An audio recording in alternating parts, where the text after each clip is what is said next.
बोल श्यापति रामचंद्र भगवान की जय। कथा प्रारंभ होत है, आओ वीर हनुमान। राम ते लक्ष्मण जान की, सदा करो कल्याण। मेरे प्रभु राम जय जय राम। रामचरितमानस बालकांड मास पारायण दूसरा विश्राम हो चुका है। अब हम उससे आगे पढ़ेंगे। सती ने श्री रघुनाथ जी के प्रभाव को समझकर डर के मारे शिव जी से छिपाव किया और कहा, हे स्वामी, मैंने कुछ भी परीक्षा नहीं ली। वहाँ जाकर आप ही की तरह प्रणाम किया। आपने जो कहा वह झूठ नहीं हो सकता। मेरे मन में यह बड़ा पूरा विश्वास है।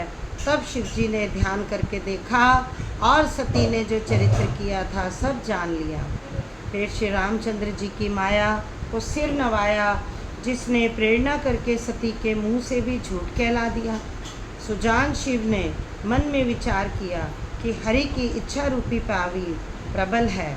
सती जी ने सीता जी का वेश धारण किया। यह जानकर शिव जी के हृदय में बड़ा विषाद हुआ। उन्होंने सोचा, यदि मैं अब सती से प्रीति करता हूँ तो भक्ति मार्ग लुप्त हो जाता है और बड़ा अन्याय होता है। परम पुनीत न जाई तजी, किए प्रेम बड़ पाप। प्रगति न कहत महेश कछु, हृदय अधिक संताप। सियापति राम जय जय राम, मेरे प्रभु राम जय जय राम। सती परम पवित्र है, इसीलिए इन्हें छोड़ते भी नहीं बनता और प्रेम करने में बड़ा पाप है। प्रकट करके महादेव जी कुछ भी नहीं कहते, परंतु उनके हृदय में बड़ा संताप है। तब शिव जी ने प्रभु श्री रामचंद्र जी के चरणों में कमल सिर नवाया और श्री राम जी का स्मरण करके उन्हें मन में यह आया कि सती के इस शरीर से मेरी पति पत्नी के रूप में भेंट नहीं हो सकती। और शिव जी ने अपने मन में यह संकल्प कर लिया। स्थिर बुद्धि शंकर जी ऐसा विचार कर श्री रघुनाथ जी का स्मरण करते हुए अपने कैलाश को चले। चलते समय सुंदर आकाशवाणी हुई कि हे महेश, आपकी जय हो। आपने भक्ति की अच्छी दृढ़ता की। आपको छोड़कर दूसरा कौन ऐसी प्रतिज्ञा कर सकता है। आप श्री रामचंद्र जी के भक्त हैं, समर्थ हैं और भगवान हैं। इस आकाशवाणी को सुनकर सती के मन में चिंता हुई और उन्होंने सकुचाते हुए शिव जी से पूछा, हे कृपालु, कहिए आपने कौन सी प्रतिज्ञा की है। हे प्रभु, आप सत्य के धाम और दीन दयाल हैं।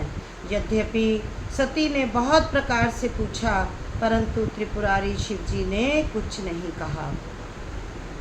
सती हृदय अनुमान किए, सबु जान्यो सर्वज्ञ। कीनहु कपट में संभूषण, नारी सहज जड़ अज्ञ। सियापति राम जय जय राम, मेरे प्रभु राम जय जय राम। जल पै सरस बिकाई, देखे ओ प्रीति की रीत भली। बिलग होई रस जाई, कपट खटाई परत पुनी। बोल सियापति रामचंद्र भगवान की जय।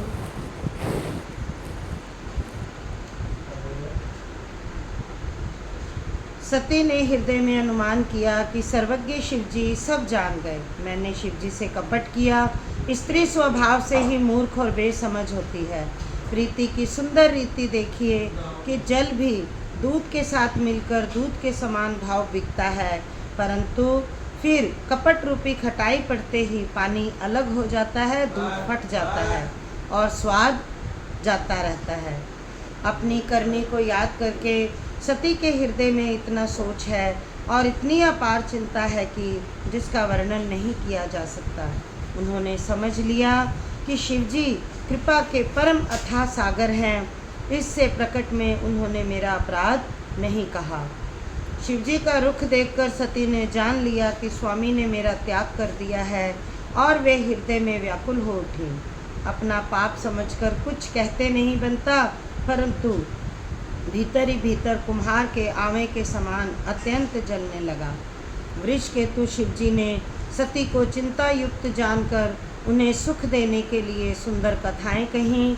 इस प्रकार मार्ग में विविध प्रकार के इतिहासों को कहते हुए विश्वनाथ कैलाश जा पहुँचे। वहाँ शिवजी अपनी प्रतिज्ञा को याद करके बड़ के पेड़ के नीचे पद्मासन लगाकर बैठ गए। शिवजी ने अपना स्वाभाविक रूप संभाला, उनकी अखंड और अपार समाधि लग गई। सती बसही कैलाश तब अधिक सोच मन माही, मरम न को जान कछु जुग सम दिवस सिराही। सियापति राम जय जय राम, मेरे प्रभु राम जय जय राम। तब सती कैलाश पर रहने लगी। उनके मन में बड़ा दुख था। इस रहस्य को कोई कुछ भी नहीं जानता था। उनका एक एक दिन युग के समान बीत रहा था। सती जी के हृदय में नित्य नया और भारी सोच हो रहा था कि मैं इस दुख समुद्र के पार कब जाऊंगी।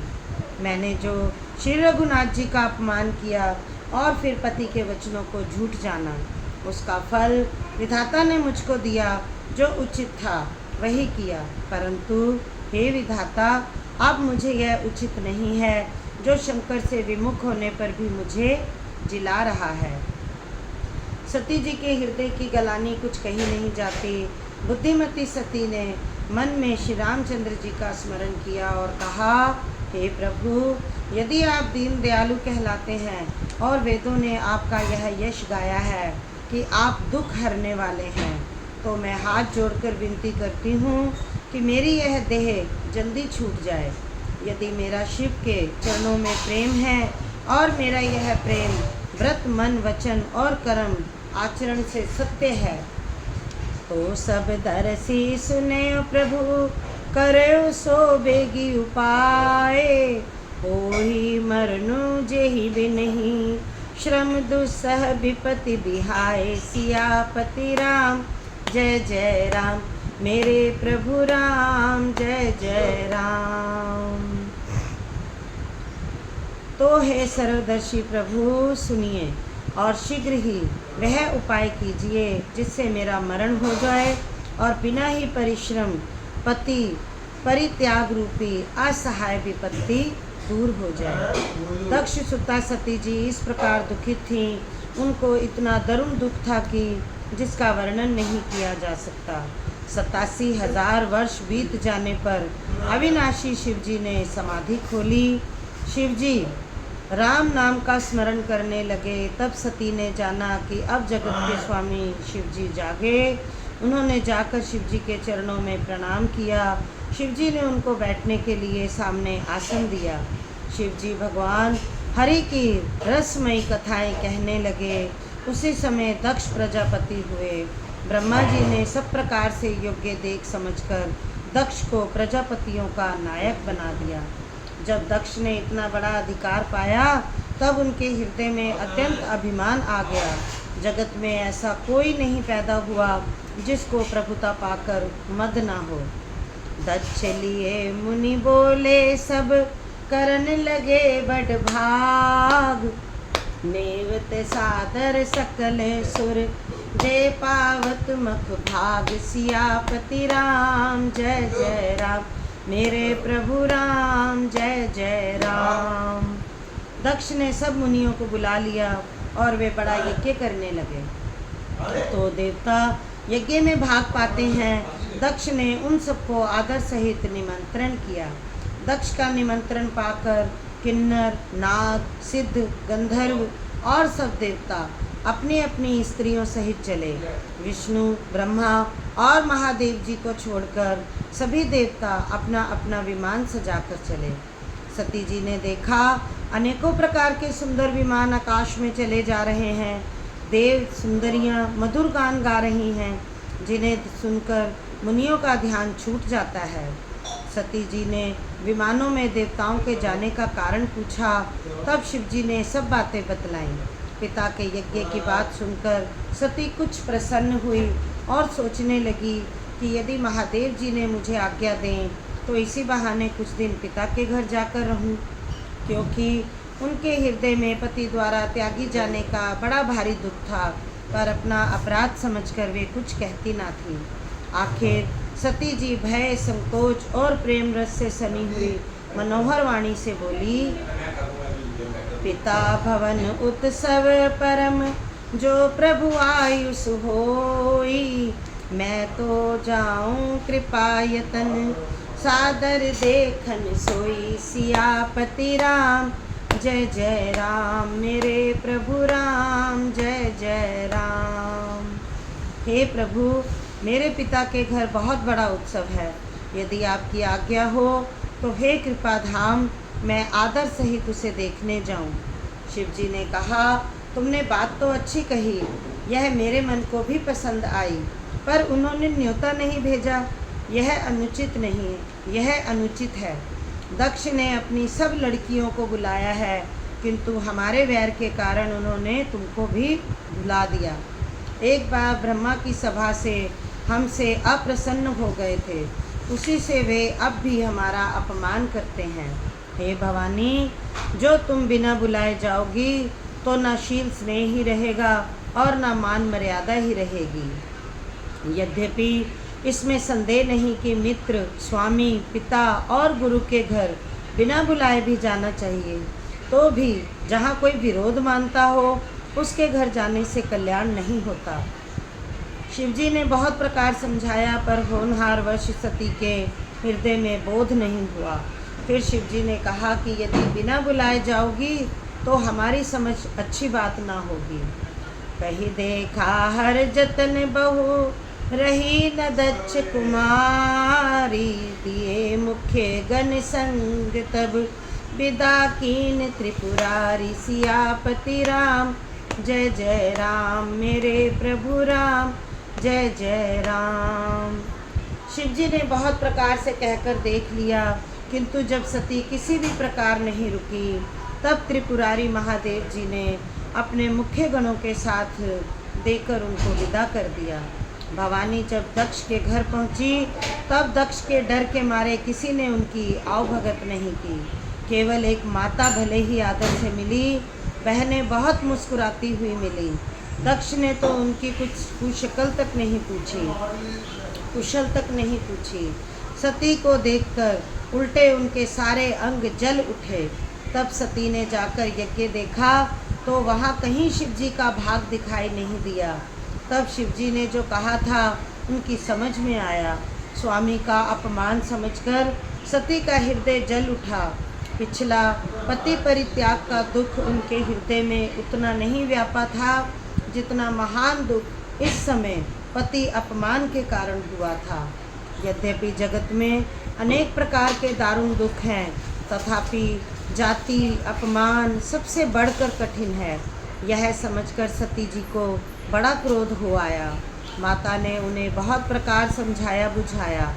शिव अपमान न जाई सही, हृदय न होई प्रबोध, सकल सबहि हठी हट की, तब बोली वचन सक्रोध, सियापति राम जय जय राम, मेरे प्रभु राम जय जय राम।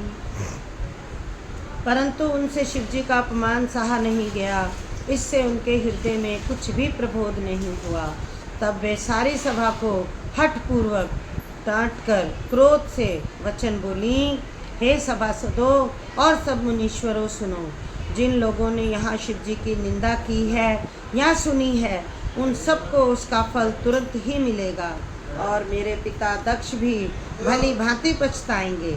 जहाँ संत शिवजी और लक्ष्मीपति विष्णु भगवान की निंदा सुनी जाए, वहाँ ऐसी मर्यादा है कि यदि अपना वश चले तो उस निंदा करने वाले की जीभ काट ली जाए और नहीं तो कान मूंदकर वहाँ से भाग जाएं। त्रिपुर दैत्य को मारने वाले भगवान महेश्वर संपूर्ण जगत के आत्मा हैं। वे जगत पिता और सबका हित करने वाले हैं।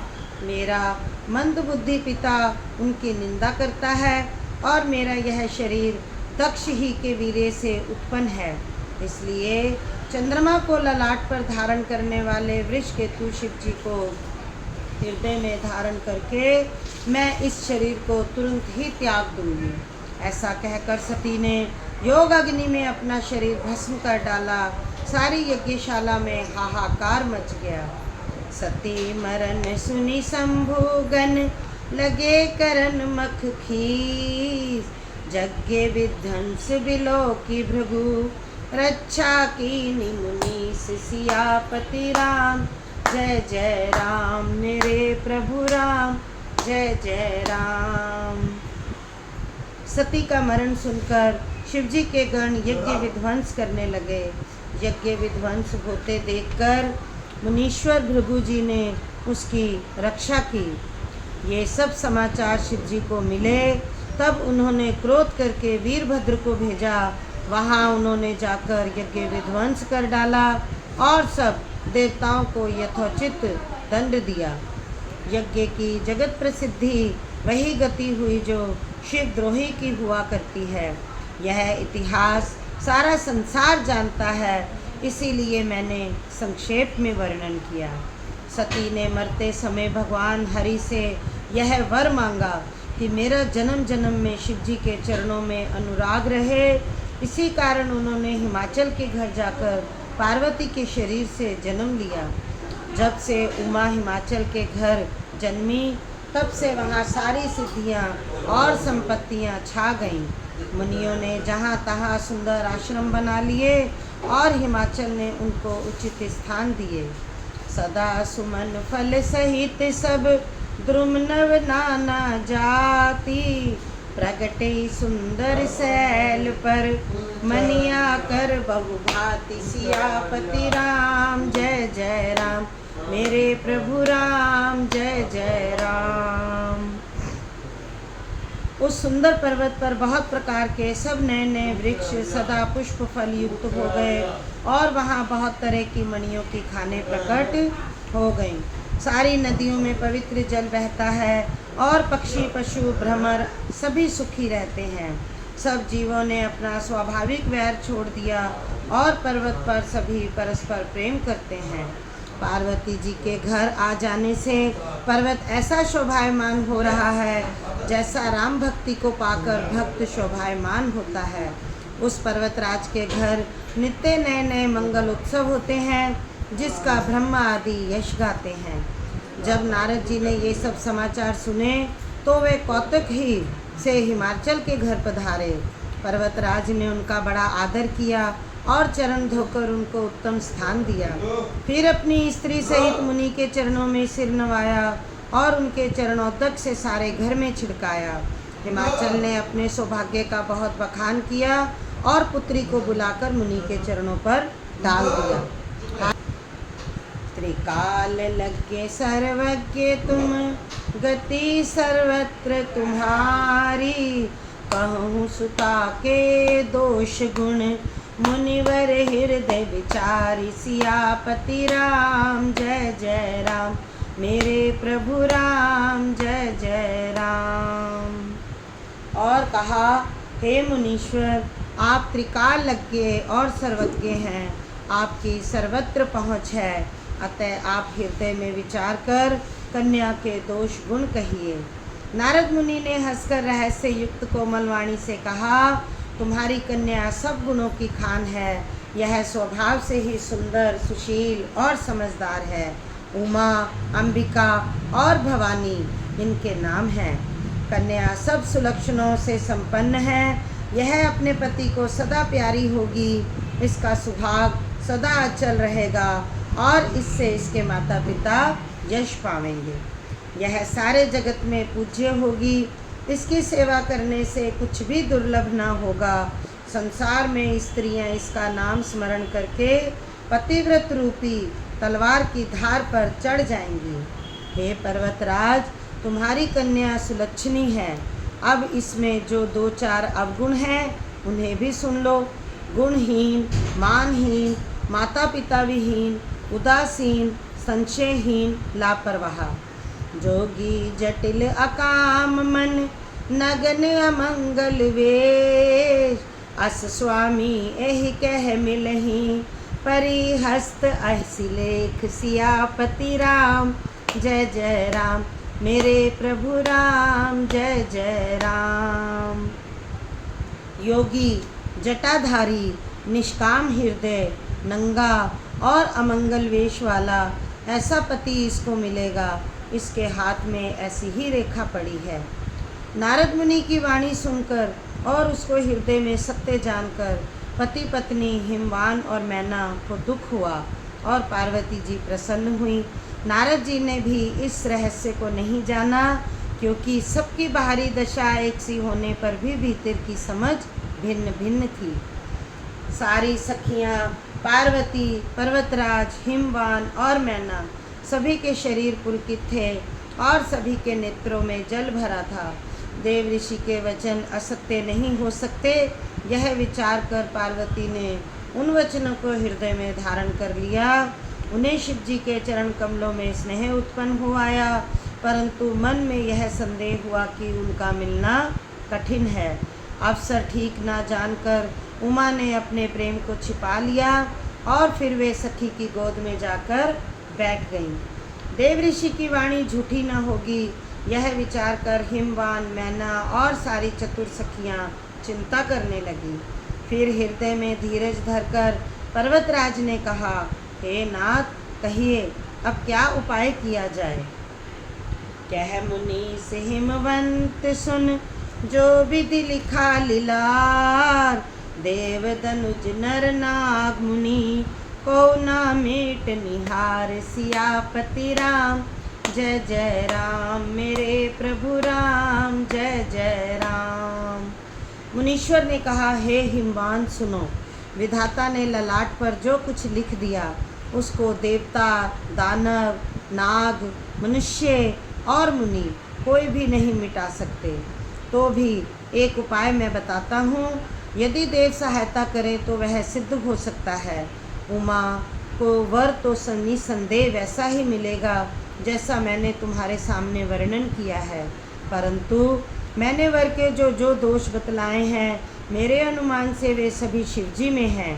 यदि शिवजी के साथ विवाह हो जाए तो दोषों को भी सब लोग गुणों के समान ही कहेंगे। जैसे विष्णु भगवान शेषनाग की शैया पर सोते हैं तो भी पंडित लोग उनको कोई दोष नहीं लगाते। सूर्य और अग्निदेव अच्छे बुरे सभी रसों का भक्षण करते हैं, परंतु उनको कोई बुरा नहीं कहता। गंगा जी में शुभ और अशुभ सभी जल रहता है, पर उन्हें कोई अपवित्र नहीं कहता। सूर्य, अग्नि और गंगा जी की भांति समर्थ को कुछ दोष नहीं लगता। जो असहिष्ठा हिस्सा करही नर, जड़ विवेक अभिमान, परहि कलप भरि नरक महु, जीव कीस समान। सियापति राम, जय जय राम मेरे प्रभु राम, जय जय राम। यदि मूर्ख मनुष्य ज्ञान के अभिमान से इस प्रकार होड़ करते हैं तो वे कल्प भर के लिए सियापति राम, जय जय राम। यदि मूर्ख मनुष्य ज्ञान के अभिमान से इस प्रकार होड़ करते हैं तो वे कल्प भर के लिए नरक में पड़ते हैं। भला कहीं जीव भी ईश्वर के समान हो सकता है। गंगा जल से भी बनाई हुई मदिरा को जानकर संत लोग कभी उसका पान नहीं करते, पर वही गंगा जी में मिल जाने पर जैसे पवित्र हो जाती है। ईश्वर और जीव में भी वैसा ही भेद है। शिवजी सहज ही समर्थ हैं, क्योंकि वे भगवान हैं, इसीलिए इस विवाह में सब प्रकार कल्याण है। परंतु महादेव जी की आराधना बड़ी कठिन है, फिर भी कलेश तप करने से बहुत जल्द संतुष्ट हो जाते हैं। यदि तुम्हारी कन्या तप करे तो त्रिपुरारी महादेव जी होनहार को मिटा सकते हैं।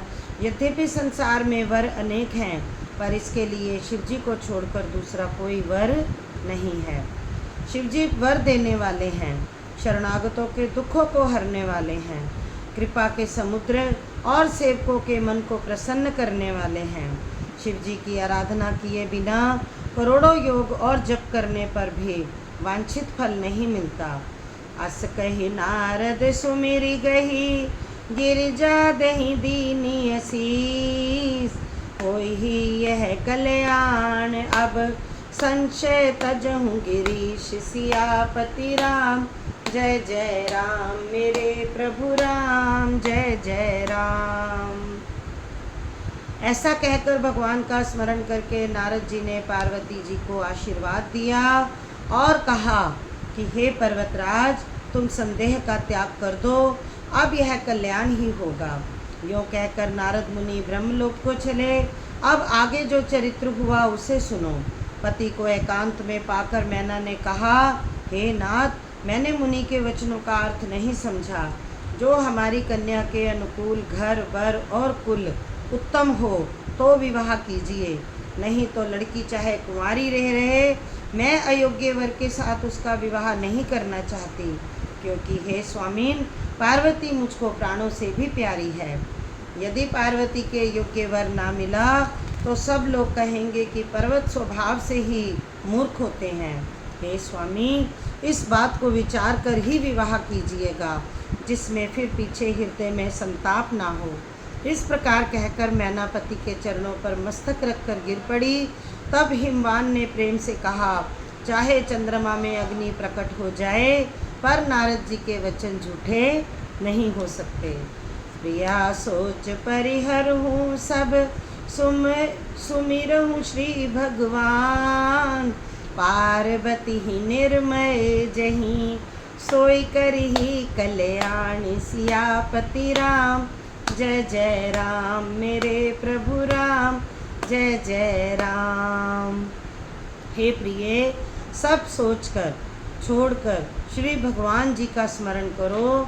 जिन्होंने पार्वती को रचा है वे ही कल्याण करेंगे। अब यदि तुम्हें कन्या पर प्रेम है तो जाकर उसे यह शिक्षा दो कि वह ऐसा तप करे जिससे शिवजी मिल जाएं। दूसरे उपाय से यह क्लेश नहीं मिटेगा। नारद जी के वचन रहस्य से युक्त और सकारण हैं और शिवजी समस्त सुंदर गुणों के भंडार हैं। यह विचार तुम मिथ्या संदेह छोड़ दो। शिवजी सभी तरह से निष्कलंक हैं। पति के वचन सुन मन में प्रसन्न होकर मैना उठकर तुरंत पार्वती के पास गई। पार्वती को देखकर उनकी आंखों में आंसू भर आए। उसे स्नेह से साथ गोद में बिठा लिया, फिर बार बार उसे हृदय से लगाने लगी। प्रेम से मैना का गला भराया और कुछ कहा नहीं जाता।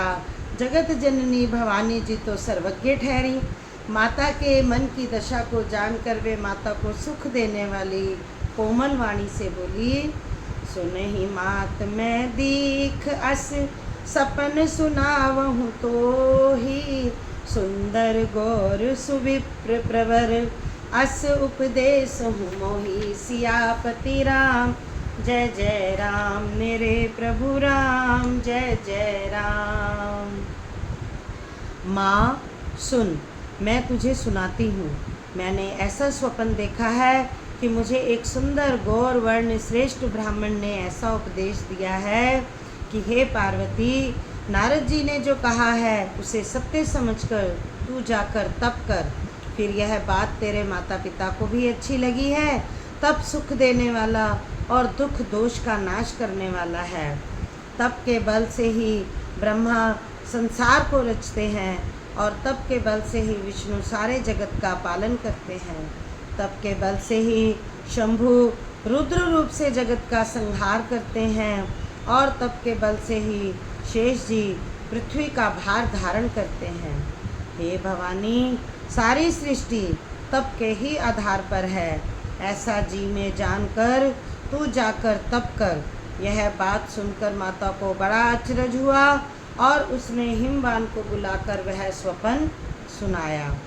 माता पिता को बहुत तरह से समझाकर बड़े हर्ष के साथ पार्वती जी तप करने के लिए चलीं। प्यारे कुटुंबी पिता और माता सब व्याकुल थे कि किसी के मुंह से कुछ भी बात नहीं निकलती थी। बोलो सियापति रामचंद्र भगवान की जय। कथा समाप्त होते हैं, विदा हुए हनुमान। राम ते लक्ष्मण जानकी, सदा करो कल्याण। मेरे प्रभु राम जय जय राम। बोलो सियापति रामचंद्र भगवान की जय।